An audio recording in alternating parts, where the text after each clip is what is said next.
तिनसुकिया जिले के दुमदुमा स्थित बीर राघव मोरान सरकारी आदर्श महाविद्यालय में आज दिन भर की कार्यसूची के साथ एक राज्य स्तरीय कार्यशाला का आयोजन किया गया। इस कार्यशाला का मुख्य विषय research publication and AI tools रहा। कार्यशाला में डिब्रूगढ़ विश्वविद्यालय के परीक्षा नियंत्रक डॉक्टर सादिक हुसैन ने संसाधन व्यक्ति के रूप में भाग लिया और शोध कार्यों में एआई के उपयोग तथा प्रकाशन प्रक्रिया पर विस्तृत जानकारी साझा की। एक्चुअली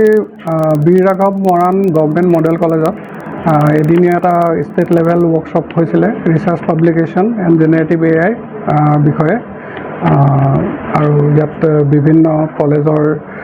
টিচাৰসকল আহিছিলে আৰু আমাৰ বীৰ ৰাঘৱ মোৰান মডেল কলেজৰ গভৰ্নমেণ্ট মডেল কলেজৰ ষ্টুডেণ্টো আছে আৰু তেওঁলোকে use of AI tools advantages and disadvantages and dos and don'ts in publishing research papers এই বিষয়ে তেওঁলোক জ্ঞাত হ'ল। আজি বীৰ ৰাঘৱ মোৰান চৰকাৰী আদৰ্শ মহাবিদ্যালয়ে এআই টুলৰ ওপৰত আৰু ৰিচাৰ্চ পাব্লিকেশ্যনৰ ওপৰত যি ৱৰ্কশ্বপখন আগবঢ়াই আনিছে ইয়াৰ পৰা মই বহু কথা শিকিলোঁ আৰু ইন ফিউচাৰ ষ্টুডেণ্টসকলক ইয়াৰ পৰা বহু তথ্য দিব পাৰিম বুলি আশা কৰিছোঁ।